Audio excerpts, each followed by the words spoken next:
नमस्ते प्यारे साथियों, शुरू करते हैं क्लास को। भारतीय राज्य व्यवस्था हम कवर करें सभी एग्जाम के लिए, चाहे वो यूपी पुलिस कांस्टेबल का री एग्जाम हो, चाहे वो एसएससी का एग्जाम हो, चाहे वो रेलवे का एग्जाम हो, या फिर आप स्टेट लेवल पीसीएस के एग्जाम की तैयारी क्यों ना करें।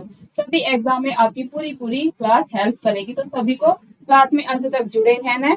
पिछली क्लास में मैंने बहुत ही ज्यादा महत्वपूर्ण आपको टॉप 50 क्वेश्चंस कराए थे। आज की क्लास में हम थ्योरी करेंगे। आज की क्लास में हम क्या पढ़ने जा रहे हैं? आज की क्लास में पढ़ेंगे हम फंडामेंटल राइट। शुरू करते हैं अपनी क्लास को, ध्यान देंगे सभी स्टूडेंट। देखिए आज हम क्या पढ़ने जा रहे हैं डियर स्टूडेंट, ध्यान दें सभी। यहाँ पर मौलिक अधिकार पढ़ेंगे। क्या भाई? आज हम पढ़ने जा रहे हैं मौलिक अधिकार। मौलिक अधिकार से हर एग्जाम में क्वेश्चन बनता ही बनता है, तो सभी को क्लास में अंत तक जुड़े रहना है। क्या भाई? आज की क्लास में पढ़ने जा रहे हैं मौलिक अधिकार। मौलिक अधिकार किस भाग में है, कहाँ से लेकर कहाँ तक मौलिक अधिकारों का वर्णन है, सब चीजों को डिटेल में जानेंगे बहुत ही सरल भाषा में। देखिए मौलिक अधिकार की अगर बात करें तो मौलिक अधिकार किस भाग में है, भाग आपसे पूछ ले, भाग आपको लगाना है। भाग थर्ड में मौलिक अधिकारों का वर्णन दिया गया है। ठीक है, अगर अनुच्छेद की बात करें कि भाई किस अनुच्छेद में मौलिक अधिकार का वर्णन है, तो अनुच्छेद लगाएंगे आप 12 से 35 में। 12 से लेकर 35 तक मौलिक अधिकारों का वर्णन दिया गया है, ये चीज भी आपको ध्यान रखनी है। थर्ड क्वेश्चन क्या बनता है कि जो मौलिक अधिकार है वह हमने किस देश के संविधान से लिए हैं। तो हमने किस देश के संविधान से लिए मौलिक अधिकार? मौलिक अधिकार लिए हमने यूएसए के कॉन्स्टिट्यूशन से। कहां से लिए हैं? यूएसए के कॉन्स्टिट्यूशन से हमने मौलिक अधिकार को ग्रहण किया है, ये चीज भी आपको ध्यान रखनी है। ठीक है, और यहाँ से कैसे क्वेश्चन बनते हैं वो देखिएगा। भारत का मैग्ना कार्टा के नाम से किसको जाना जाता है? एग्जाम में क्वेश्चन आता है भाई भारत में मैग्ना कार्टा या भारत का मैग्ना कार्टा। भारत का मैग्ना कार्टा के नाम से किसको जाना जाता है? भाग थर्ड को कई बार एग्जाम में क्वेश्चन बना है, मैग्ना कार्टा। ठीक है, मैग्ना कार्टा के नाम से किस भाग को जाना जाता है, ऐसे आ जाए तो आपका आंसर क्या होगा कि भारत का मैग्ना कार्टा नाम से जाना जाता है भाग थर्ड को या मौलिक अधिकार को। इतनी चीज आपको ध्यान रखनी है। एक क्वेश्चन ये बनता है क्या मौलिक अधिकार वाद योग्य है या नहीं? वाद योग्य है या नहीं? तो बिल्कुल जो हमारे मौलिक अधिकार है वह वाद योग्य है। अब आपका क्वेश्चन होगा कि मैम वाद योग्य का मतलब क्या होता है? तो डियर फ्रेंड्स, वाद योग्य का मतलब ये होता है कि जो न्यायालय में परिवर्तनीय है, जो मौलिक अधिकार है उनका न्यायालय में परिवर्तन किया जा सकता है। जैसे कि अगर बात करें जो संपत्ति का अधिकार था पहले मौलिक अधिकार था, लेकिन उसको समाप्त करके लीगल राइट बना दिया गया, तो ऐसे ही आप ध्यान रखेंगे कि जो हमारे मौलिक अधिकार है वाद योग्य है न्यायालय में। और जो डीपीएसपी है, ध्यान देंगे नेक्स्ट टॉपिक हमारा डीपीएसपी होगा। जो डीपीएसपी है, जो डीपीएसपी है जो कि हमारे भाग 4 में हमको पढ़ना है, भाई यह वाद योग्य नहीं है। कई बार एग्जाम में क्वेश्चन बना है यह वाद योग्य नहीं है। इसका मतलब क्या है? इन्हें न्यायालय में परिवर्तित नहीं कराया जा सकता। इतनी भी चीज आपको ध्यान रखनी है। आई थिंक आपकी सारी चीजें क्लियर होते हुए चल रही है। ठीक है, और जो भाग थर्ड है इसे भारत में अधिकार पत्र के नाम से भी जाना जाता है, इतना भी आप ध्यान रखेंगे। ठीक है, और जो भाई हमारे मौलिक अधिकार है वो क्या है, इतना ध्यान रखेंगे। मौलिक अधिकार भारतीयों का हक है। क्या भाई? जो हमारे मौलिक अधिकार है वो क्या है? यह भारतीयों का क्या है? भारतीयों का हक है। अगर हमारे मौलिक अधिकारों का उल्लंघन होता है तो वही हम सुप्रीम कोर्ट और हाई कोर्ट जा सकते हैं। इतनी भी चीज आपको ध्यान रखनी है। क्या है भाई? जो मौलिक अधिकार है फंडामेंटल है। वर्तमान में कितनी संख्या है? तो ध्यान देंगे सभी स्टूडेंट, वर्तमान में मौलिक अधिकारों की जो संख्या है वो कितनी है भाई? वर्तमान में मौलिक अधिकारों की संख्या है 6। ये कौन कौन से मौलिक अधिकार है? चलिए उन पे चर्चा करते हैं, आराम से सारी चीजों को समझने का प्रयास करते हैं। ध्यान देंगे सभी स्टूडेंट, बिल्कुल भी क्लास को 1 मिनट के लिए भी स्किप नहीं करना है। मौलिक अधिकार से हर एग्जाम, चाहे आप स्टेट लेवल पीसीएस के एग्जाम की तैयारी करें, चाहे आप यूपीएससी के एग्जाम की तैयारी करें, चाहे आप यूपी पुलिस कांस्टेबल के एग्जाम की तैयारी करें, DSSB, TGT, PGT, political science, net JRF के एग्जाम की तैयारी करें, क्वेश्चन बनता ही बनता है। अभी जो यूजीसी नेट पॉलिटिकल साइंस का एग्जाम हुआ था ना, डायरेक्ट क्वेश्चन पूछा था कि जो मौलिक अधिकार है वो हमने किस देश के संविधान से लिए, तो आपका आंसर क्या होगा, यूएसए के संविधान से लिए। ऐसे ही हम जानेंगे कि वही जो फेडरल सिस्टम है वो हमने किस देश के संविधान से लिया, कनाडा के संविधान से लिया है। संवर्ती सूची हमने कहां से ली है भाई, ऑस्ट्रेलिया के संविधान से लिए। तो ऐसे एग्जाम में क्वेश्चन बनते हैं।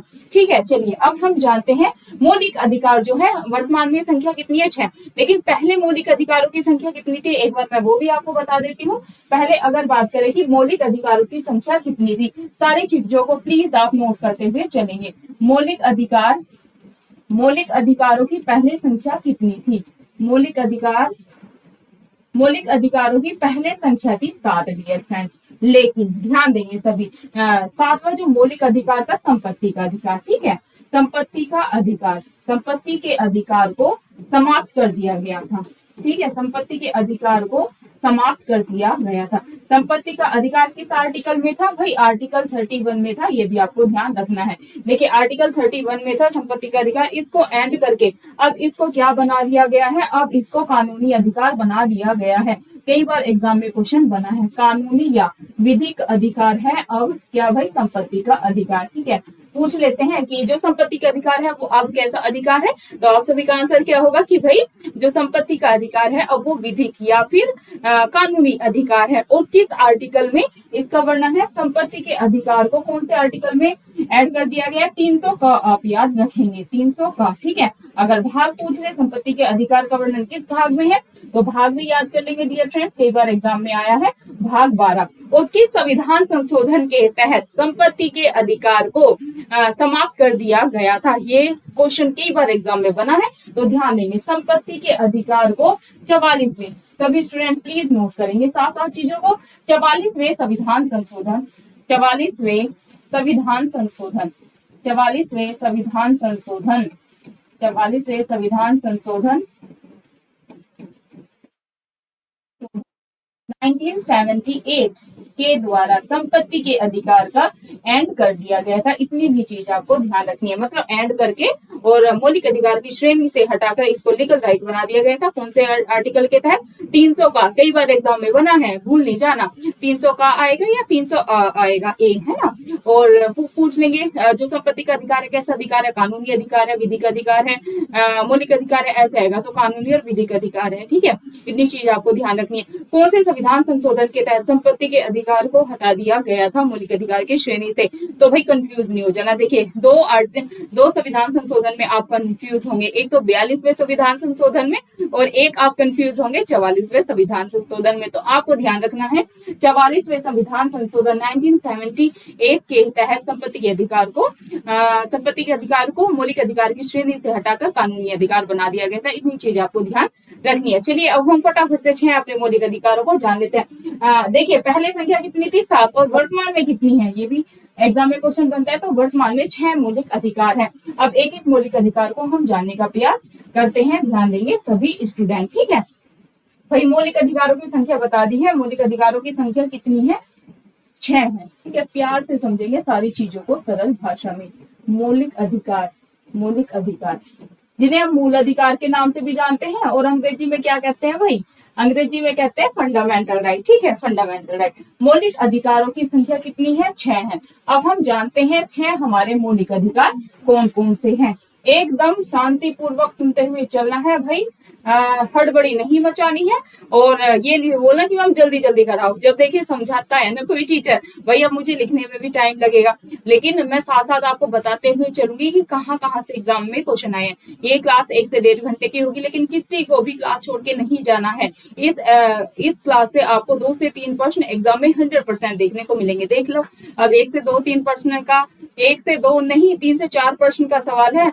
अगर आप छोड़ के जाएंगे तो नुकसान आपका ही है। ठीक है, तो चलिए एक एक मौलिक अधिकार को कवर करने का प्रयास करते हैं। पहला मौलिक अधिकार क्या है, पहला मौलिक अधिकार है हमारा समानता या समता के अधिकार से जानते हैं। समानता या समता का अधिकार, समानता या समता का अधिकार, ये आप ध्यान रखेंगे। पहला मौलिक अधिकार कौन सा है भाई, समानता का अधिकार। ठीक है, दूसरा जानते हैं, समानता का अधिकार हो गया। दूसरा कौन सा है भाई, दूसरा है स्वतंत्रता का अधिकार। अभी मैं आर्टिकल्स भी बताऊंगी। दूसरा है स्वतंत्रता का अधिकार। दूसरा क्या है भाई, स्वतंत्रता का अधिकार। तीसरे अधिकार की बात करें, पहला क्या है, समानता का अधिकार, दूसरा है स्वतंत्रता का अधिकार, तीसरा है शोषण के विरुद्ध अधिकार। तीसरा क्या है डियर फ्रेंड, तीसरा है शोषण के विरुद्ध अधिकार, शोषण के विरुद्ध अधिकार, ठीक है, शोषण के विरुद्ध अधिकार, ये आपको ध्यान रखना है। और चौथा कौन सा है भाई, धार्मिक स्वतंत्रता का अधिकार। चौथा कौन सा है हमारा मौलिक अधिकार, धार्मिक स्वतंत्रता का अधिकार, ये आप ध्यान रखेंगे, धार्मिक स्वतंत्रता का अधिकार, ठीक है, धार्मिक स्वतंत्रता का अधिकार हमारा चौथा मौलिक अधिकार है। पांचवे की अगर बात करें तो भाई जो पांचवा हमारा मौलिक अधिकार है वो कौन सा है, उसको भी जान लेते हैं, सांस्कृतिक और शिक्षा का अधिकार, ठीक है, सांस्कृतिक और शिक्षा का अधिकार, सांस्कृतिक और शिक्षा का अधिकार। ऐसे ही आप डायग्राम के साथ प्लीज चीजों को नोट करते हुए चलेंगे, ठीक है, बहुत जरूरी है, पेन और पेपर लेकर बैठा करो मेरी क्लास में, ठीक है, ये सारे जैसे डायग्राम से मैं समझा रही हूँ ना वैसे ही लिखते हुए चलना है सारी चीजें। और लास्ट है हमारा भाई सांस्कृतिक और शिक्षा का अधिकार हो गया, लास्ट है संवैधानिक उपचारों का अधिकार, ठीक है, लास्ट क्या है हमारा छठा मौलिक अधिकार, संवैधानिक उपचारों का अधिकार, संवैधानिक उपचारों का अधिकार, संवैधानिक उपचारों का अधिकार। एक बार और जानते हैं उपचारों का अधिकार। देखिए पहला मौलिक अधिकार क्या है डियर फ्रेंड्स, पहला मौलिक अधिकार है हमारा भाई, पहला मौलिक अधिकार है समानता, या जिसे कि हम समता के अधिकार के नाम से जानते हैं, ठीक है, कि भाई सबके साथ इक्वल व्यवहार होगा। और एक एक आर्टिकल को जानेंगे कि भाई आर्टिकल 14 में क्या है, 15 में क्या है, 16 में क्या है, ये आपको ध्यान रखना है, ठीक है। फिर है सेकंड की बात करें, सेकंड है स्वतंत्रता का अधिकार। पहला समानता का अधिकार, ऐसे ही याद करते हुए चलेंगे जैसे मुझे याद है, समानता का अधिकार, स्वतंत्रता का अधिकार, शोषण के विरुद्ध अधिकार, धार्मिक स्वतंत्रता का अधिकार, सांस्कृतिक और शिक्षा का अधिकार, संवैधानिक उपचारों का अधिकार। ऐसे ही याद कर लेना। अगर कोई आपसे पूछे ना कि भाई मौलिक अधिकार बता कितने हैं, तो एक बार मेरे भाई ने पूछ लिया था, वो कह रहे कि बता मौलिक अधिकार कितने हैं, मैंने भाई 6 हैं, कह रहे सीक्वेंस से बता कैसे है, तो उनकी समानता का, स्वतंत्रता का, शोषण के विरुद्ध अधिकार, धार्मिक, तो ऐसे ही आपको याद होने हैं। पता चलना चाहिए कि प्रीति मैम से पढ़ाई की है, लो हमसे पूछ लो कैसे पूछना है क्वेश्चन, ठीक है।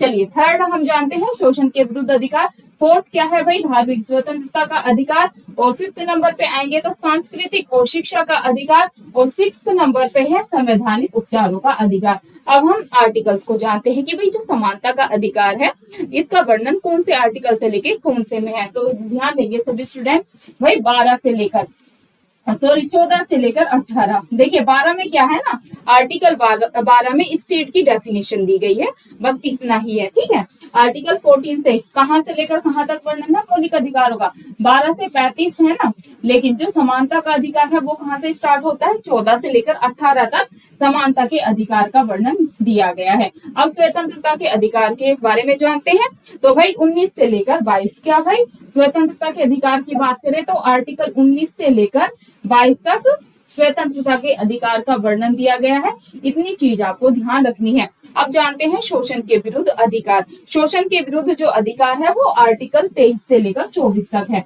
आर्टिकल 23 और 24 में क्या है भाई, शोषण के विरुद्ध अधिकार है, जिसमें हम जानेंगे कि भाई 14 साल से कम बच्चों को किसी भी कारखाने, किसी भी दुकान में या हार्मफुल जगह पर काम करने की मनाही की गई है। अगर कोई ऐसा करता है, 14 साल से कम बच्चे को कोई ऐसी हार्मफुल जगह पर काम पर रखता है तो उसके खिलाफ कार्रवाई की जा सकती है, ठीक है। अब बात करते हैं धार्मिक स्वतंत्रता का अधिकार, तो 25 से लेकर, ध्यान देंगे 25 हो गया ना, 25 से लेकर 28 तक, 25 से लेकर 28 तक धार्मिक स्वतंत्रता का अधिकार दिया गया है। और 29 और 30, ठीक है, आर्टिकल 29 से लेकर 30 तक क्या दिया गया है, आर्टिकल 29 से 30 तक क्या दिया गया है भाई, सांस्कृतिक और शिक्षा का अधिकार दिया गया है। और संवैधानिक उपचारों का अधिकार आर्टिकल 32 में दिया गया है, इतना आपको ध्यान रखना है। क्या भाई आर्टिकल 32 में क्या है, आर्टिकल 32 में है संवैधानिक उपचारों का अधिकार। और भाई संवैधानिक उपचारों के अधिकार से एग्जाम में कई बार क्वेश्चन बनते हैं, कैसे बनते हैं कि बाबा साहेब अम्बेडकर जी ने किसे संविधान की आत्मा माना, तो जो ये संवैधानिक उपचारों का अधिकार है ना, आर्टिकल 32 को भी बाबा साहेब अम्बेडकर जी ने संविधान की आत्मा कहा था। इतनी भी चीज आपको ध्यान रखनी है। अब चलिए, आपको ये चीजें याद हो गई ना, एक बार मैं फटाफट से रिवीजन करा देती हूँ। हम कर रहे हैं मौलिक अधिकार। क्या भाई, हम पढ़ रहे हैं मौलिक अधिकार, जिसमें हमने जाना वर्तमान में मौलिक अधिकारों की संख्या कितनी है, 6। पहले कितनी थी, 7 थी, लेकिन सब प्रत्येक अधिकार को हटा दिया गया था। ये सब मैं आपको समझा चुकी हूँ। 6 मौलिक अधिकार कौन कौन से हैं? पहला है समानता या समता का अधिकार। दूसरा कौन सा है? स्वतंत्रता का अधिकार। समानता का अधिकार 14 से 18 में है, स्वतंत्रता का 19 से 22 में है। फिर बात करते हैं शोषण के विरुद्ध अधिकार की, 23 से लेकर 24, आर्टिकल 23-24 में किसका वर्णन है? शोषण के विरुद्ध अधिकार का। धार्मिक स्वतंत्रता का अधिकार 25 से 28 में दिया गया है। बात करते हैं सांस्कृतिक और शिक्षा का, कल्चर और एजुकेशन का जो राइट है वो किस में है? 29 से 30 में है। और भाई यहाँ से भी यूपी पीसीएस में, बाकी भी एग्जाम में हर बार क्वेश्चन आते हैं। आर्टिकल जो 29 है और 30 है, काफी महत्वपूर्ण है, ठीक है। और संवैधानिक उपचारों का अधिकार आर्टिकल 32, इसके बारे में भी मैंने आपको बता दिया कि यहाँ से कैसे क्वेश्चन बनते हैं, ठीक है। और भाई सभी को क्या करना है? वीडियो को लाइक करना है। मैम के एफर्ट, मैम के पढ़ाने का तरीका अच्छा लगे तो प्लीज आप वीडियो को ज्यादा से ज्यादा शेयर करें। और भाई आपको मेरे पढ़ाने का तरीका तो अच्छा लग ही रहा है, क्लास में सारी चीजें याद हो जाती है ना, आप कमेंट्स भी करते हैं और काफी आप पसंद भी कर रहे हैं वीडियो को। अगर आप इतना ज्यादा पसंद करें तो प्लीज आप ज्यादा से ज्यादा वीडियो को शेयर करें और कमेंट किया करो बड़ी बड़ी। नेक्स्ट टॉपिक आप कौन सा चाहते हैं वो भी बताएंगे सभी। चलिए, मौलिक अधिकार मैंने आपको समझा दिया। अब एक एक आर्टिकल को जानते हैं। जैसे समानता का अधिकार है 14 से 18, तो हमें जानना है। कई बार पूछ लेते हैं कि भाई ये बताओ आर्टिकल 14 में क्या है, मतलब कि 14 में क्या है। आपसे पूछ लेंगे कि आर्टिकल 15 में क्या है, आपसे पूछ लेंगे कि 17, जो आर्टिकल 17 है ना, इस प्रश्न तक भाई भर भर के एग्जाम में क्वेश्चन आते हैं, ठीक है, वो भी हम जानेंगे। फिर आर्टिकल 18 में क्या है, एक एक आर्टिकल को अच्छे से जानेंगे। आज की क्लास में मौलिक अधिकार का चैप्टर आपका खत्म हो जाएगा, लेकिन शर्त यही है अंतर क्लास में जुड़े रहना, ठीक है। काफी इंटरेस्टिंग होने वाली है क्लास। चलिए, और इसकी पीडीएफ भी मैं आपको दे दूंगी, लेकिन मैं सबसे रिक्वेस्ट करूंगी प्लीज आप साथ साथ नोट्स बनाते हुए चले। अभी मैं एक एक आर्टिकल कराऊंगी, साथ साथ बताऊंगी कि आपको नोट्स कैसे बनाने हैं, ठीक है। तो सभी यहाँ पर ध्यान दो। हाथ हाथ आपको भाई घिसने ही पड़ेंगे, है ना। जब तक ये टूटेंगे नहीं ना, जब तक कंधे दर्द ना हो जाए, सिलेक्शन नहीं होगा, ठीक है। तो भाई लग जाओ, है ना। बहुत नजदीक है एग्जाम। यूपी पुलिस कांस्टेबल का एग्जाम आने वाला है, स्टेट लेवल पीसीएस का एग्जाम आने वाला है। तो नींद चैन सब त्यागना पड़ता है, तभी जाके कुछ अचीव होता है। ध्यान देंगे। जैसे कि मैंने आपको बताया 6 मौलिक अधिकार है। अब बात करते हैं पहले मौलिक अधिकार की, जो कि है हमारा समता का अधिकार। क्या भाई? समता, या जिसे हम समानता के अधिकार के नाम से जानते हैं। समता या समानता, जिसे हम समता या समानता के अधिकार के नाम से जानते हैं, ठीक है। एक एक चीज को प्लीज आप नोट करते हुए चलेंगे, उससे क्या होगा ना, बोरियत भी नहीं होगी, इंटरेस्ट बना रहता है। वैसे जब मैं पढ़ाती हूँ ना तो कोई बोर नहीं होता, ठीक है। तो ध्यान देंगे। अभी बताना कितने बच्चे मुझसे पढ़ाई करके बोर होते हैं, या कितने बच्चे ऐसे एकदम जोश जुनून आ जाता है कि हाँ भाई अच्छे से पढ़ाई करनी है, हमारी मैडम इतना एफर्ट करती है दिन रात जग के हमारे लिए, तो हमारा तो सिर्फ पढ़ने का काम है ना। बहुत सही हो तुम, सिर्फ तुम्हारा पढ़ने का काम है। जिस दिन पढ़ाने लग जाओगे ना, तुम्हें एक टीचर का एफर्ट पता चलेगा। एक टीचर को पढ़ाने के लिए खुद इतना पढ़ना पड़ता है, ठीक है। एक एक चीज सोचता है कि बच्चों को कैसे दिमाग में मतलब जाया जाए। और जब हम स्टूडेंट हो तो हमें कैसे समझ में नहीं आता, तो हमने कैसे याद किया था। जैसे अभी मैंने बताया आपको 6 मौलिक अधिकार टिप्स पे होने चाहिए कि भाई पहले कौन सा, समानता का, फिर स्वतंत्रता का, फिर शोषण के विरुद्ध अधिकार, फिर धार्मिक स्वतंत्रता का अधिकार, फिर सांस्कृतिक और शिक्षा का अधिकार, फिर संवैधानिक उपचारों का अधिकार। ऐसे टिप्स पे होनी चाहिए आर्टिकल समेत आपको सारी चीजें। चलिए देखिए, समानता का अधिकार की बात कर रहे हैं। आर्टिकल किसमें वर्णन है भाई? आर्टिकल की अगर बात करें, अभी मैंने आपको बताया था आर्टिकल 14 से लेकर 18 तक भाई समता के अधिकार का वर्णन दिया गया है। अब जानते हैं कि आर्टिकल 14 में क्या है, एक एक अनुच्छेद को जानेंगे। आर्टिकल 14 में क्या है, तो सभी स्टूडेंट प्लीज आप नोट करते हुए चले। मैं फिर से अगेन कह रही हूँ, मेरी क्लास में सबको पेन और पेपर लेकर बैठना है, सारी चीजों को नोट करते हुए चलेंगे। कैसे करेंगे वो मैं आपको बताऊंगी, ठीक है भाई। आर्टिकल 14 में है विधि के समक्ष समता। क्या भाई? पहला नोट करेंगे विधि। अगर आपको एक भी की पॉइंट याद आ गया ना, फिर एग्जाम में आप राइट करके आएंगे। मैं बताऊंगी की पॉइंट्स को कैसे फाइंड आउट करते हैं। देखिए, विधि के समक्ष समता, विधि के समक्ष विधि के समक्ष समता या समानता। आर्टिकल 14 में क्या है, विधि के समक्ष समता या समानता। अब इसका क्या मतलब है, इसको भी मैं बताते हुए चलूंगी। देखिए, विधि मतलब कि लोग, कानून के समक्ष सभी समान है, किसी के साथ भी जाति धर्म लिंग के आधार पर भेदभाव नहीं किया जाएगा। कानून के आगे कोई भी छोटा नहीं है, बड़ा नहीं है, ऊंची जाति का नहीं है, नीची जाति का नहीं है, सबको समान समझा जाता है, सबको समान अधिकार दिए गए हैं, सबके साथ समान न्याय होता है। इतनी चीज आपको ध्यान रखनी है। क्या है पहला पॉइंट, विधि, विधि ध्यान रखना है। देखिए, विधि के समक्ष समता या समानता, आर्टिकल 14 में क्या है, विधि मतलब लोग के सामने सभी समान है, वो मैंने बता दिया, आपको समझा भी दिया। एग्जाम्पल देखिए कि कैसे, ठीक है। चलिए आर्टिकल 15 के बारे में बात करते हैं, नोट करते हुए चलेंगे। आर्टिकल 15 में आपको 5 चीज याद रखनी है। 5 कौन कौन सी है भाई, धर्म, मूल वंश, जाति, लिंग। क्या भाई लिखेंगे, धर्म, धर्म लिखते चलो मेरे साथ साथ, धर्म, मूल वंश, मूल वंश, जाति, जाति, लिंग, लिंग, और एक चीज और है जन्म स्थान, लिंग और जन्म स्थान, ठीक है।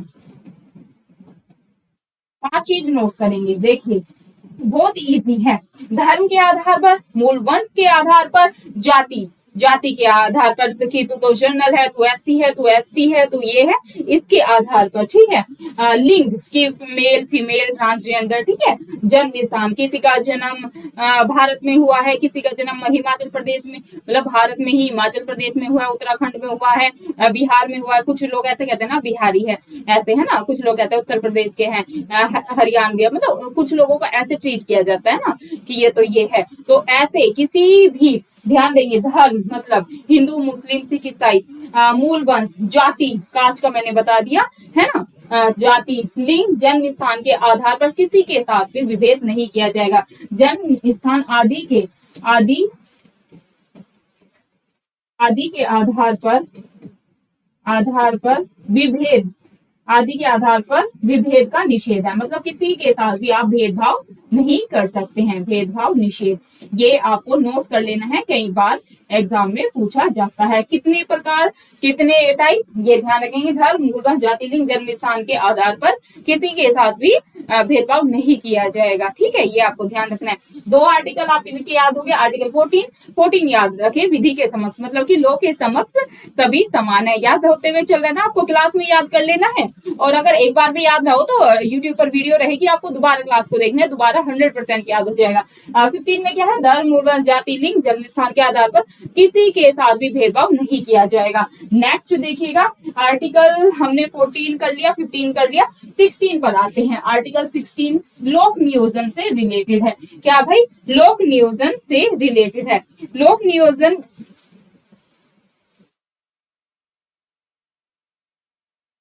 ध्यान देंगे, लोक नियोजन के विषय में अवसर की समानता। क्या है भाई, लोक नियोजन, लोक नियोजन के संबंध में, लोक नियोजन,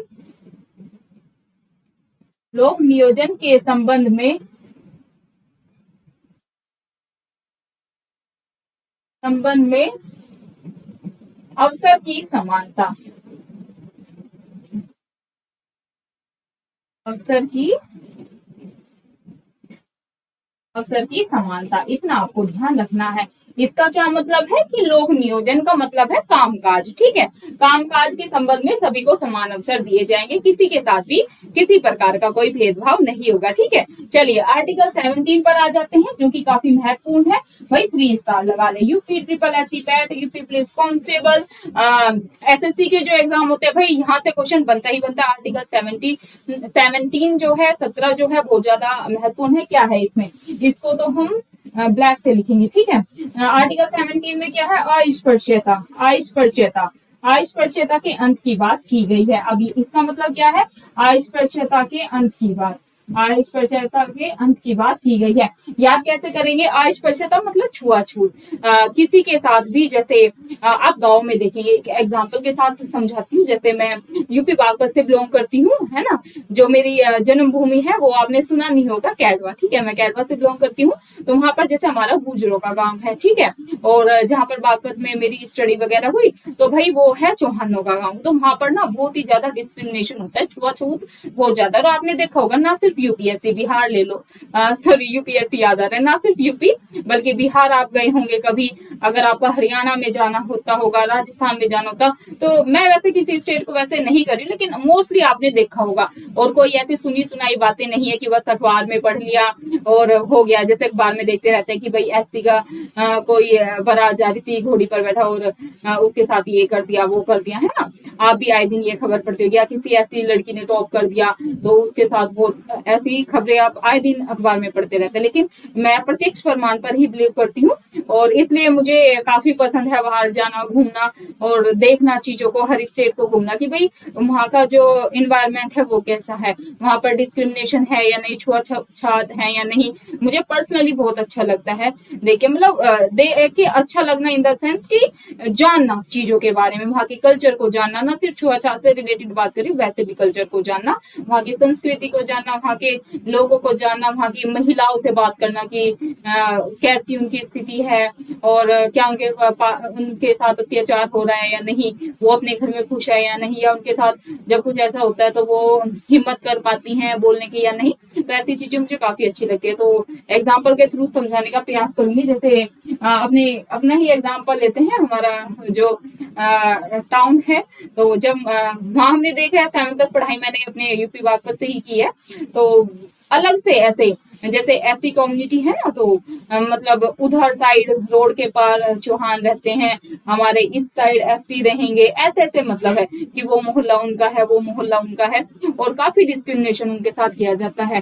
स्कूल में भी काफी हद तक मैंने चीजें देखी, लेकिन धीरे धीरे सब परिवर्तन होता गया, और पढ़ाई वो ऐसी चीज है कि सब बदल देती है। जैसे बाबा साहेब अम्बेडकर जी के साथ हुआ, तो ऐसी हकीकत में मैंने होते हुए देखा है, स्कूल में भी गांव में भी ऐसा होता है। अगर बहुत सारे लोग इस चीज को वाद विवाद बना देंगे, लेकिन आप अपने प्रतिक्रिया व्यक्त कीजिएगा कि आपके साथ आपने ऐसा देखा है अपने गांव में या नहीं देखा होगा ना, कि जैसे कोई ऐसी का जा रहा है कि वो है ना, और यहाँ से नहीं निकलना, है ना, ये तो उनका मोहल्ला है, मतलब उनके साथ ऐसा भेदभाव किया जाता है। जैसे अगर वो चले जाते हैं चौहान जाट या ऐसे गुजरों के पास, तो ऐसे चरपाई पे नहीं बैठने दिया जाना, अगर उन्हें खाना, मतलब कुछ ऐसी चीजें हैं, है ना, उनको पानी नहीं देते हैं, बहुत बहुत सारी चीजें आज भी है, ना सिर्फ बाबा साहेब अम्बेडकर के टाइम पे, प्राचीन समय से ही ये चली आ रही है, और कई जगह आज भी है। हालांकि काफी चेंजेस हो रहे हैं, जो यूथ है वो इस चीज को नहीं मानता है, आई अप्रिशिएट इट, लेकिन कुछ लोगों की जैसे हम यूथ नहीं मानते हैं।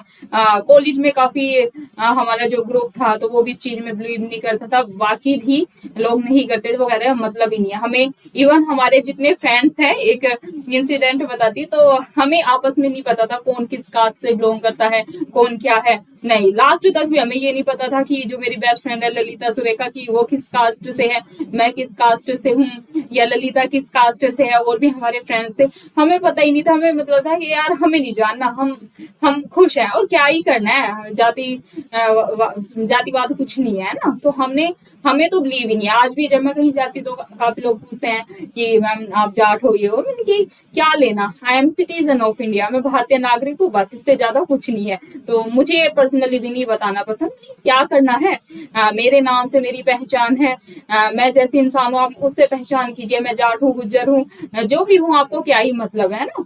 तो ना ही मैं पूछने में, मैं कहीं भी जाती हूँ मैं किसी से नहीं पूछती आप क्या हैं, आपकी जाति क्या है, धर्म नहीं, मुझे मतलब नहीं है, और ना ही मैं बिलीव करती कोई मुझसे पूछे। और जब मुझसे पूछते हैं तो मेरा यही होता है, I am citizen of India, मैं भारतीय नागरिक हूँ, बस और कुछ नहीं। तो होना चाहिए ऐसा। देखिए, जो ये अस्पृश्यता के अंत की बात है, इसलिए ये आर्टिकल लाया गया, क्योंकि बहुत ही ज्यादा प्राचीन समय से ही इतनी ज्यादा छुआछात थी कि अगर आज के टाइम में कोई किसी के साथ छुआछात करता है तो उसके खिलाफ एक्शन लिया जाएगा, ठीक है, अगर कोई शिकायत दर्ज कर देता है। इतनी चीज आपको ध्यान रखनी है। अस्पृश्यता मतलब छुआछात के अंत की बात की गई है आर्टिकल 17 में, काफी महत्वपूर्ण है, इसलिए मैंने आपको एग्जाम्पल के साथ समझाया और उस पर इतना टाइम दिया। चलिए, आर्टिकल 17 हो गया भाई, 18 पे चलते हैं। आर्टिकल 18 में क्या है, ध्यान देंगे सभी स्टूडेंट, आर्टिकल 18 को आराम से पढ़ेंगे। आर्टिकल 18 में अगर हम बात करें तो इसमें है उपाधियों के अंत की बात। आर्टिकल 18 में क्या है, उपाधियों के अंत की बात। उपाधियों मतलब अवार्ड, ठीक है, उपाधियों के अंत की बात की गई है, इतना आपको ध्यान रखना है। इससे इतने क्वेश्चन नहीं बनते हैं जो मैंने बताया। आर्टिकल 14 से आते हैं विधि के समक्ष समानता, 15 में आते हैं धर्म व जाति लिंग के आधार पर किसी के साथ भेदभाव नहीं किया जाएगा। आर्टिकल 17 में अस्पृश्यता के अंत की बात कई बार क्वेश्चन बना है, ये आपको ध्यान रखना है, ठीक है। अस्पृश्यता के अंत की बात, ठीक है। 18 में क्या है, 18 में है उपाधियों के अंत की बात। अब ये हमारा कवर हो गया है भाई समता का अधिकार, जिसमें हमने पढ़ा आर्टिकल 14 से लेकर 18 तक। अब हम पढ़ते हैं स्वतंत्रता के अधिकार के बारे में, ठीक है। अब हम पढ़ेंगे डियर फ्रेंड्स नेक्स्ट जो हमारा मूल अधिकार है, नेक्स्ट क्या है, नेक्स्ट है हमारा स्वतंत्रता का अधिकार। क्या भाई, स्वतंत्रता का अधिकार। ध्यान देंगे सभी स्टूडेंट यहाँ पर। नेक्स्ट जो हमारा मौलिक अधिकार है स्वतंत्रता का अधिकार है, कहाँ से लेकर कहाँ तक है भाई, कहाँ से लेकर कहाँ तक स्वतंत्रता के अधिकार का वर्णन है। तो 18 तक हमने पढ़ लिया था, 18 से आगे काम करेंगे 22 तक, ठीक है। 18 से आगे 19 है, 19, 20, 21, 22 तक, 19 से लेकर 22 तक। क्या आर्टिकल 19 से लेकर 22 तक स्वतंत्रता के अधिकार का वर्णन दिया गया है। क्या भाई, स्वतंत्रता के अधिकार का वर्णन 19 से 22 तक दिया गया है। इतनी भी चीज आपको ध्यान रखनी है। आर्टिकल 19 की बात करते हैं अब, ठीक है। आर्टिकल 19 में क्या है, काफी महत्वपूर्ण है, 2 स्टार लगा लेंगे, कई बार एग्जाम में क्वेश्चन बना है। वाक एवं अभिव्यक्ति की स्वतंत्रता। आर्टिकल 19 में क्या है, वाक एवं अभिव्यक्ति की स्वतंत्रता। वाक एवं अभिव्यक्ति की स्वतंत्रता दी गई है। वाक एवं अभिव्यक्ति की स्वतंत्रता आर्टिकल 19। डायरेक्ट क्वेश्चन बनता है कि वाक एवं अभिव्यक्ति की स्वतंत्रता का अधिकार किस आर्टिकल में दिया गया है। तो भाई आर्टिकल 19 में दिया गया। आर्टिकल 19 में आपसे पूछ लेते हैं, आर्टिकल 19 में कितनी प्रकार की स्वतंत्रता की बात की गई है। यह क्वेश्चन भी आप नोट करेंगे। आर्टिकल क्वेश्चन कैसे बनता है, आर्टिकल 19 में कितने प्रकार की स्वतंत्रता की बात की गई है। तो भाई 6 प्रकार की स्वतंत्रता की बात की गई है। साथ क्लास में नोट करते हुए चलेंगे। यह 6 प्रकार की स्वतंत्रता कौन सी है, ध्यान देंगे सभी स्टूडेंट। 6 प्रकार की स्वतंत्रता कौन कौन सी है, सभी याद करेंगे मेरे साथ साथ। 19(1), ठीक है, 19(1) में पूछ लेंगे कि भाई जो संविधान का आर्टिकल 19(1) है उसमें किसका वर्णन है, ठीक है। तो उसमें किसने बोलने की स्वतंत्रता दी गई है। आर्टिकल 19(1) में हमें क्या बोलने की स्वतंत्रता दी गई है। बोलने की स्वतंत्रता प्लीज आप नोट करते हुए चलिए। बोलने की स्वतंत्रता किस आर्टिकल में है, आर्टिकल 19(a) में बोलने की स्वतंत्रता, ठीक है। कि हमें बेबाक बोलने की आजादी दी गई है, ठीक है। इतना आपको ध्यान रखना है। सेकंड, अगर 19(2) की बात करें, आर्टिकल 19(2) की बात करें तो ये आपको ध्यान रखना है, बोलने की हो गया शांतिपूर्ण रूप से एकत्रित होने की आजादी है। शांतिपूर्ण रूप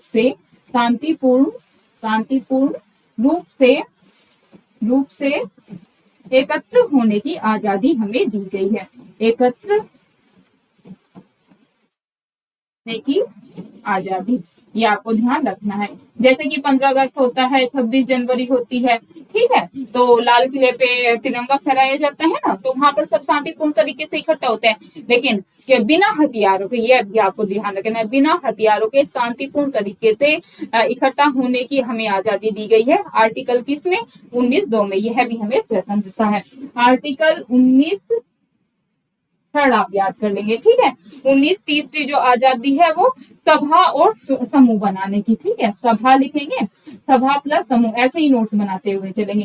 सभा और समूह बनाने की आजादी है, ठीक है। अब 19(4) की बात करते हैं। इसमें क्या है भाई, 19(4) में है पूरे भारत में आवागमन की, ठीक है। कि भाई आप पूरे भारत में कहीं भी घूम सकते हैं। पूरे भारत में आवागमन, ठीक है। पूरे भारत में आवागमन की आजादी, आवागमन मतलब कि घूमने फिरने की आजादी दी गई है, ठीक है। पूरे भारत में आवागमन की आजादी। अब हमारा 19(4) हो गया, 19(5) और 6 रह गया, निवास और आजीविका रह गया, ठीक है। इसको भी नोट करेंगे, ठीक है। 19(5) में क्या है भाई, 19(5) में क्या है, आर्टिकल 19(5) में क्या है, 19(5) में है कि आप भारत में, पूरे भारत में कहीं पर भी निवास कर सकते हैं। निवास लिख ले, पूरे भारत में कहीं पर भी निवास करने की आजादी दी गई है। और जो लास्ट है 19(6), इसमें क्या है भाई, इसमें है अपनी पसंद की आजीविका करने का आपको राइट दिया गया है, ठीक है। आजीविका या रोजगार की स्वतंत्रता है पूरे भारत में कहीं पर भी, पूरे भारत में कहीं कहीं पर भी आपको रोजगार को वृत्ति भी कहते हैं, रोजगार वृत्ति और आजीविका का अधिकार है। रोजगार वृत्ति आजीविका का अधिकार प्रदान किया गया, आजीविका का अधिकार प्रदान किया गया है।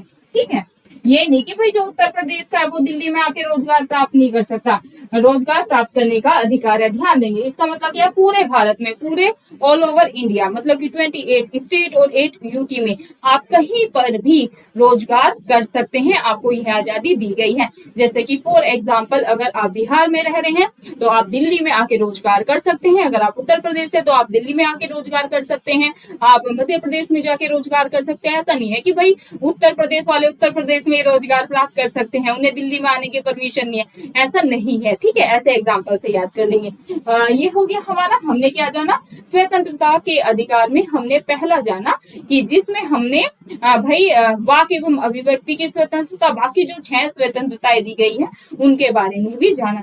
वाक एवं अभिव्यक्ति की स्वतंत्रता में ही प्रेस की आजादी दी गई है। ठीक है, प्रेस को जो बोलने की आजादी है वो इसी आर्टिकल के तहत दी जाती है। चलिए, ये हो गया 19। अब बात करते हैं आर्टिकल 20 की। आर्टिकल 20 में क्या है, सभी स्टूडेंट यहाँ पर ध्यान देंगे।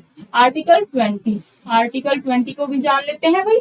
आर्टिकल 20 में अपराध के दोष सिद्धि के संबंध में संरक्षण। क्या, अपराध के दोष सिद्धि की अगर दोष सिद्ध हो जाता है, अपराध के दोष सिद्धि के बारे में संरक्षण, का उत्बंध के बारे में संरक्षण, ये आपको ध्यान रखना है, संरक्षण। ठीक है, जो महत्वपूर्ण है वो मैं आपको बताते हुए चल रही थी भाई, यहाँ से क्वेश्चन बने हैं। आर्टिकल 21 को जानते हैं, प्राण एवं दैहिक स्वतंत्रता का संरक्षण बहुत ही ज्यादा महत्वपूर्ण। क्या है भाई, 21 प्राण एवं दैहिक स्वतंत्रता, प्राण एवं दैहिक स्वतंत्रता, ये आप लिख लेंगे। प्राण एवं दैहिक स्वतंत्रता का अधिकार किसमें है, आर्टिकल 21 में है। प्राण एवं दैहिक मतलब देह की स्वतंत्रता, प्राण मतलब जीने की, है ना। प्राण एवं दैहिक स्वतंत्रता किसमें दी गई है, आर्टिकल 21 में। ये आप ध्यान रखेंगे, मतलब जीवन का अधिकार। ठीक है, जीवन का अधिकार, प्राण एवं दैहिक स्वतंत्रता आ जाए या जीवन का अधिकार आपसे पूछ ले, जीवन का अधिकार का वर्णन किस आर्टिकल में है, तो आपको आर्टिकल क्या लगाना है कि भाई जीवन के अधिकार का वर्णन आर्टिकल 21 में है। ठीक है, लिव टू लाइफ है ना, लिव टू लाइफ आर्टिकल किसमें है, आर्टिकल 21 में है। इतनी चीज आपको ध्यान रखनी है, कई बार एग्जाम में क्वेश्चन बना है। चलिए, अब आर्टिकल 21A को जानते हैं, जो कि बाद में ऐड हुआ। क्या भाई, आर्टिकल 21A लिखा हो या क लिखा हो, इसमें क्या है भाई, काफी महत्वपूर्ण है, कई बार एग्जाम में क्वेश्चन बना है, ये चीज आप ध्यान रखेंगे। प्रारंभिक शिक्षा का अधिकार। क्या भाई, आर्टिकल 21 का में क्या है, प्रारंभिक शिक्षा का अधिकार, प्रारंभिक शिक्षा का अधिकार, प्रारंभिक शिक्षा का अधिकार। इसको बाद में ऐड किया गया था। कब ऐड किया गया था, संविधान संशोधन से एग्जाम में क्वेश्चन आता है, वो भी मैं आपको बता रही हूँ भाई। 86वें संविधान संशोधन, प्रारंभिक शिक्षा का जो अधिकार है ये कब ऐड किया गया था, ये ऐड किया गया था 86वें संविधान संशोधन, 86वें एग्जाम में पूछा गया था, ये अभी भी यूजीसी नेट पॉलिटिकल साइंस में 86वें संविधान संशोधन, 86वें संशोधन ही लिखने आप। सन 2002 में यह ऐड किया गया था प्रारंभिक शिक्षा का अधिकार। इसमें क्या है भाई, इसमें प्रारंभिक शिक्षा में क्या है, 6 से 14 वर्ष के बच्चों के लिए निःशुल्क और अनिवार्य शिक्षा का प्रावधान किया गया। ये आपको ध्यान रखना है, क्लियर है। आपसे पूछ लेते हैं कि जो आर्टिकल 21 का है वो कब ऐड किया गया था, तो आप ध्यान रखेंगे 86वें संविधान संशोधन सन 2002 में, सन भी याद रखनी है, कब ऐड किया गया था, सन 2002 आपको याद रखना है, ठीक है। सन 2002 में इसको ऐड किया गया था 21 का। क्या है इसमें? प्रारंभिक शिक्षा का अधिकार है। अगर आपसे एज पूछ ली जाए तो 6 से 14 वर्ष के बच्चों के लिए निःशुल्क और अनिवार्य, मतलब कि फ्री में एजुकेशन, ठीक है। चलिए अब आर्टिकल 22 की बात करते हैं, जो कि स्वतंत्रता के अधिकार का हमारा लास्ट आर्टिकल है। क्या भाई? नेक्स्ट में हम बात करते हैं। नेक्स्ट देखिएगा, आर्टिकल हम 22 पर आ चुके हैं। आर्टिकल 22 क्या कहता है? आर्टिकल 22 कुछ दशाओं में गिरफ्तारी प्लस निषेध से संरक्षण। कुछ दशाओं में, ठीक है, कुछ दशाओं में गिरफ्तारी, कुछ दशाओं में गिरफ्तारी, कुछ दशाओं में गिरफ्तारी, गिरफ्तारी प्लस निषेध से संरक्षण, ऐसे ही आप नोट कर लेंगे, ठीक है। संरक्षण दिया गया है आर्टिकल 22 में। चलिए अब हम जानते हैं, हमारे दो कवर हो गए। जो हमारे मौलिक अधिकार है, हमने समता का अधिकार जान लिया 14 से 18, हमने स्वतंत्रता का अधिकार भी जान लिया। वही हमने जाना 19 से 22। 1 घंटे की क्लास हो चुकी है, लेकिन अभी रुके रहना, आज की क्लास में मौलिक अधिकार पूरा कवर कर लेंगे, ठीक है भाई। शोषण के विरुद्ध अधिकार की बात करते हैं हम, जो कि हमारा आर्टिकल 23 और 24 में है। थर्ड मौलिक अधिकार पे आ चुके हैं। इसमें क्या है? शोषण के विरुद्ध अधिकार, शोषण के विरुद्ध अधिकार, शोषण के विरुद्ध, शोषण के विरुद्ध, शोषण के विरुद्ध अधिकार, ठीक है। शोषण के विरुद्ध अधिकार किस अनुच्छेद में है? तो पहले तो आपको यही ध्यान रखना है, पूछ लेते हैं। शोषण के विरुद्ध अधिकार भारतीय संविधान में कहाँ पर उल्लेख है या कौन से अनुच्छेद में है? तो आर्टिकल की बात करें तो भाई 23 और 24 में, 23 से लेकर 24 में वर्णन है। अब जानते हैं आर्टिकल 23 में क्या है। आर्टिकल 23 की अगर बात करें, आर्टिकल 23 की अगर हम बात करें तो भाई इसमें क्या है? मानव के बलात् श्रम व दुर्व्यापार का निषेध। मानव के बलात् श्रम, नोट करेंगे, काफी महत्वपूर्ण है। मानव के बलात् श्रम, मानव के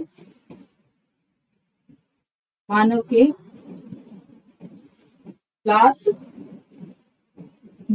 श्रम प्लस दुर्व्यापार, ठीक है, दुर्व्यापार का प्रतिषेध,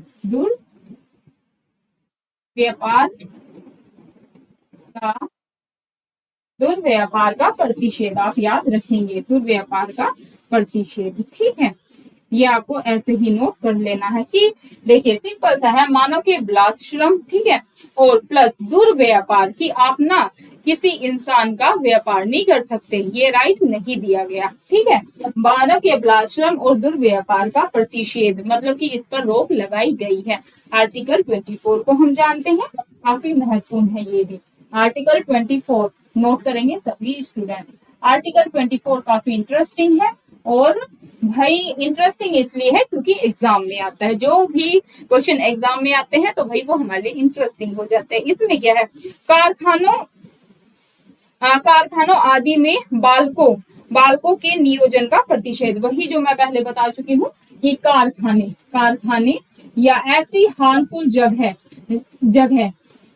जहां पर बच्चों को नुकसान होने का खतरा, उनके जीवन को खतरा हो सकता है, तो वहां पर काम करने का निषेध किया गया है या उस पर प्रतिषेध लगाया गया। कारखानों आदि में बालकों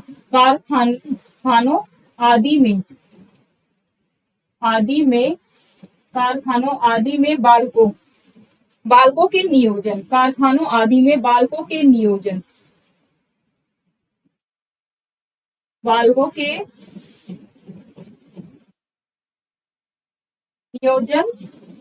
पर प्रतिषेध, मतलब कि रोक लगाई गई है,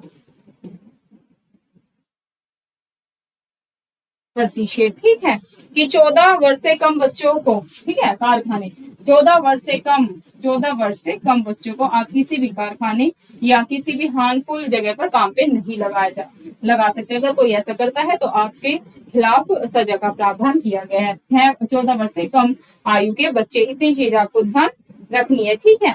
अब हम बात करते हैं भाई धार्मिक स्वतंत्रता के अधिकार की, ठीक है। धार्मिक स्वतंत्रता का जो अधिकार है वो कहां से कहां तक दिया गया है? भाई वो दिया गया है हमारा 25 से 28, ठीक है। अब ज्यादा नहीं बचे हैं, इनको भी कवर कर लेते हैं, ठीक है, नहीं तो एक क्लास और लगेगी इसमें। बताएं, कर ही लेते हैं आज की क्लास में, एक क्लास में आपको पूरा मौलिक अधिकार मिल जाएगा। चलिए नेक्स्ट हम देखते हैं भाई, नेक्स्ट हमने थर्ड कर लिया है, फोर्थ नंबर पर आ जाओ।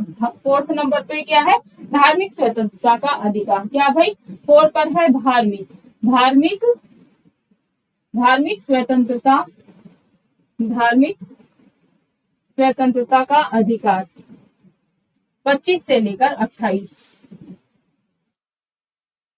धार्मिक स्वतंत्रता का अधिकार आर्टिकल 25 से लेकर 28 तक वर्णन है। अब हम एक एक आर्टिकल को जानने का प्रयास करेंगे। आर्टिकल 25 में क्या है, आर्टिकल 25 रिलेटेड है अंतःकरण से, ठीक है, अंतःकरण से रिलेटेड है, अंतःकरण, अंतःकरण प्लस धर्म, प्लस धर्म, ठीक है, अंतःकरण प्लस धर्म को अबाध रूप से मानने, आचरण करने और प्रचार करने की स्वतंत्रता है। अंतःकरण धर्म का प्रचार करने, धर्म का प्रचार करने, प्रसार करने, धर्म का प्रचार करने प्लस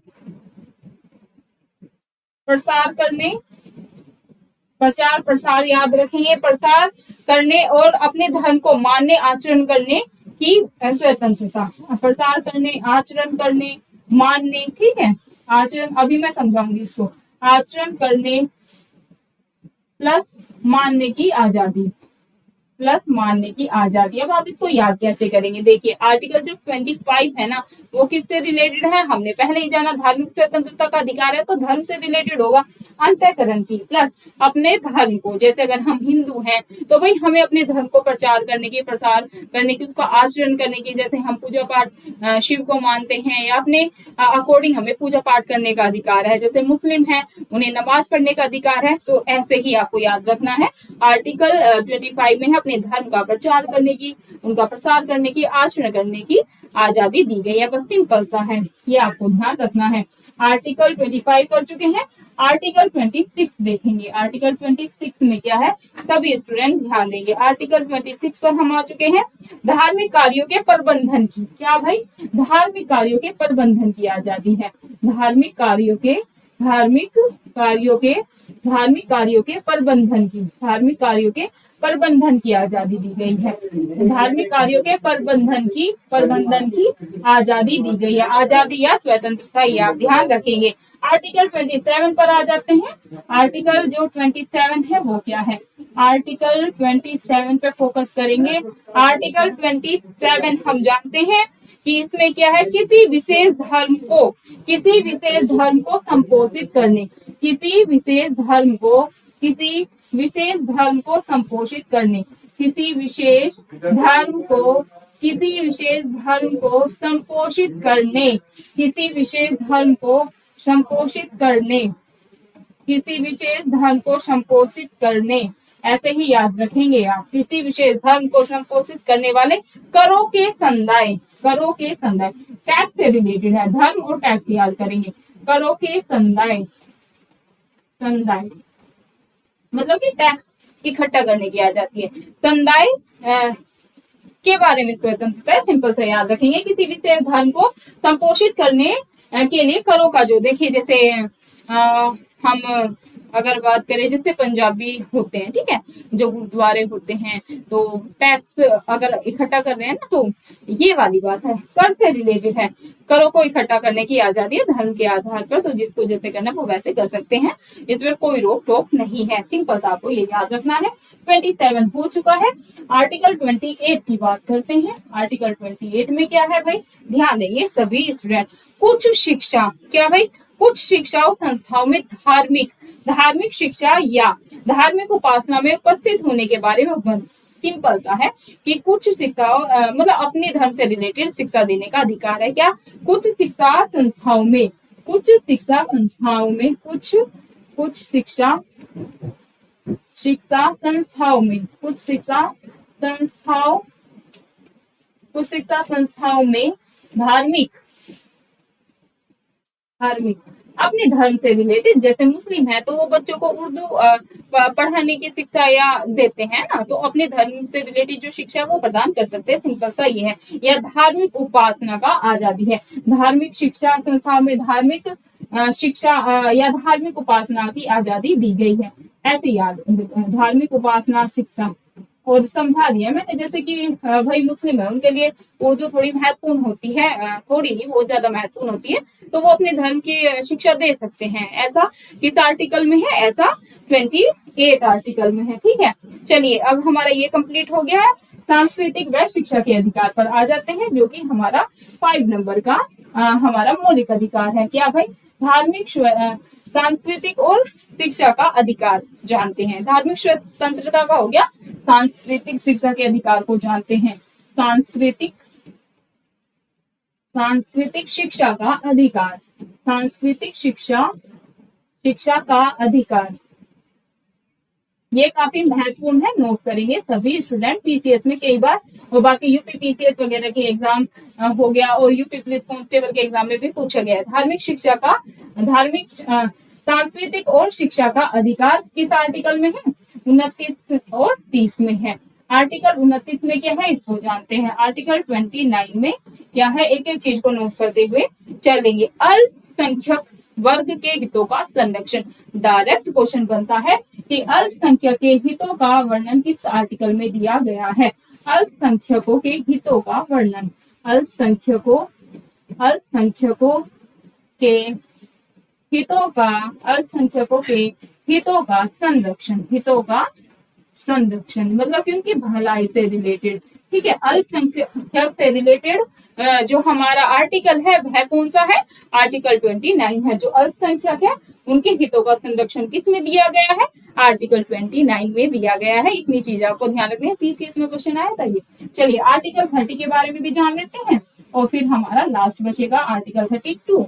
आर्टिकल 30 में क्या है, सभी स्टूडेंट यहाँ पर ध्यान देंगे। शिक्षा संस्थाओं की, क्या, शिक्षा संस्थाओं की स्थापना एवं प्रशासन, शिक्षा संस्थाओं, शिक्षा